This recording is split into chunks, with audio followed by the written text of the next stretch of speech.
Hello friend, कैसे हो आप लोगों। आप सभी का स्वागत है मेरी चैनल पे एक और कहानी में आपका। अगर आप चैनल पर पहली बार आए तो चैनल को सब्सक्राइब करना ना भूले। तो चलो कहानी शुरू करते हैं। एक गांव में एक पहलवान रहता था। यह पहलवान पूरा दिन खाता पीता, कसरत करता, दंड लगाता और रात को गांव के हनुमान मंदिर में पड़ा रहता था। इसके अलावा उसे और कोई काम था नहीं। गांव के लोगों को पहलवान बहुत पसंद था, क्योंकि इस पहलवान की वजह से उस गांव में कोई भी चोरी चकारी या लूटपाट करने की हिम्मत नहीं करता था। ऊपर से पहलवान की वजह से उस गांव की ख्याति अड़ोस पड़ोस के कई और गांव में भी फैली थी, इसलिए यह पहलवान गांव में सबका चाहिता बन बैठा था। इस पहलवान को हम घमंडी तो नहीं कह सकते, लेकिन यह पहलवान मिजाज से थोड़ा शरारती था। मंदिर के पास से होकर जाने वाला रास्ता इस गांव में रहने वाले राजा के बाहर आने जाने के लिए एकमात्र मुख्य रास्ता था। जब जब राजा अपने हाथी पर सवार होकर इस रास्ते से गुजरता था तो पहलवान अपनी शरारत करता था। पहलवान उस हाथी की पूंछ पकड़कर लटक जाता था और वह इतना बलवान था कि हाथी उसे गिराने की कई नाकाम कोशिश करता, लेकिन पहलवान टस से मस ना होता और इस तरह से राजा गांव वालों के हंसी के पात्र बन जाता था। राजा पहलवान की इन हरकतों से बहुत परेशान हो गया था। राजा ने एक दिन अपनी सभा बुलाई और अपने सबसे समझदार मंत्री को इस बारे में बताएं और उसके लिए कोई उपाय निकालने के लिए कहा। मंत्री ने राजा से कहा कि आप उस पहलवान को यहाँ बुला लीजिए और उसे कहिए कि आप उसे नौकरी देने वाले हैं। अगले ही दिन पहलवान राजा के दरबार में था। पहलवान ने कहा कि मुझे पहलवानी के अलावा और तो कोई काम आता नहीं है, फिर भला आप मुझे कौन सा काम देने वाले हैं। मंत्री ने पहलवान से कहा कि राजा ने तुम्हें आज से नौकरी पर रख लिया है और तुम्हें बस इतना करना है कि सुबह 6 बजे तुम्हें उस मंदिर में दिया जलाना है और रात को 12 बजे उस दिए को बुझा देना है। इसके लिए तुम्हें महीने में 30 रुपए मिलेंगे। उस जमाने में 30 रुपए बहुत बड़ी रकम होती थी, इसलिए पहलवान उस काम के लिए मना नहीं कर पाया। उसने सोचा सिर्फ दिया जलाना और बुझाना ही तो है और इसके बदले पूरे 30 रुपए मिलेंगे। पहलवान उसी दिन से राजा की दी हुई उस नौकरी पर लग गया।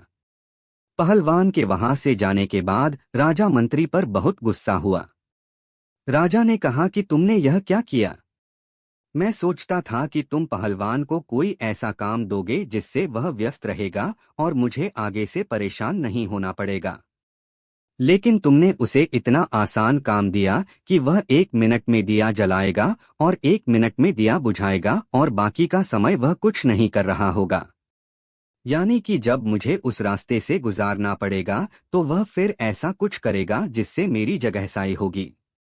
मंत्री ने राजा को विश्वास दिलाते हुए कहा कि महाराज, आप मुझ पर भरोसा रखिए। एक और काम और आपको करना है, सिर्फ 30 दिनों तक आपको उस रास्ते से नहीं गुजरना है। राजा अपने मंत्री की समझदारी से अच्छी तरह वाकिफ था, इसलिए राजा ने 30 दिनों तक इंतजार करने का तय किया और जैसा मंत्री ने कहा वैसा 30 दिनों तक बिल्कुल उस रास्ते से नहीं गुजरे। 30 दिनों बाद राजा अपने हाथी पर सवार होकर जब उस रास्ते से गुजरा तो पहलवान अपने शरारती स्वभाव से मजबूर होकर फिर से हाथी की पूंछ पकड़कर लटक गया। लेकिन कुछ ही मिनटों में हाथी ने उसे पैर से ठोकर मारकर गिरा दिया और इस बार राजा की नहीं बल्कि पहलवान की जगहसाई हुई। सभी लोग, पहलवान और खुद राजा भी यह देखकर हैरान था कि ऐसा चमत्कार कैसे हुआ। राजा अपना सफर खत्म करके जब अपने महल लौटा तो उसने अपने मंत्री को यह सारी बात बताई और पूछा कि मुझे बिल्कुल समझ में नहीं आया कि यह चमत्कार कैसे हुआ। मंत्री ने राजा को समझाते हुए कहा कि महाराज, जब तक वह हमारी नौकरी नहीं कर रहा था उसे किसी भी प्रकार की चिंता नहीं थी, लेकिन जब से हमने उसे नौकरी पर रखा उसे सुबह जल्दी उठकर दिया जलाने की चिंता रहती, जिस वजह से वह ठीक से सो नहीं पाता और रात को 12 बजे तक दिया जलता रहे उस बात की चिंता सताती, इसलिए वह खाने पीने पर भी ठीक से ध्यान नहीं दे पाता। बस यही कारण है कि वह नींद और भोजन ठीक से नहीं ले पाने की वजह से कमजोर पड़ गया। राजा को अपने मंत्री के समझदारी पर गर्व हुआ और राजा ने मंत्री को एक अच्छा सा इनाम देखकर उसे धन्यवाद दिया। दोस्तों, छोटी सी यह मोरल कहानी हमें सिखाती है कि हमें जीवन सिर्फ आज में जीना चाहिए। बीते हुए कल और आने वाले कल की चिंता से हमें कोई फायदा तो होता ही नहीं है, बल्कि हमारे मन, मस्तिष्क और शरीर पर भी उसका दुष्प्रभाव होता है।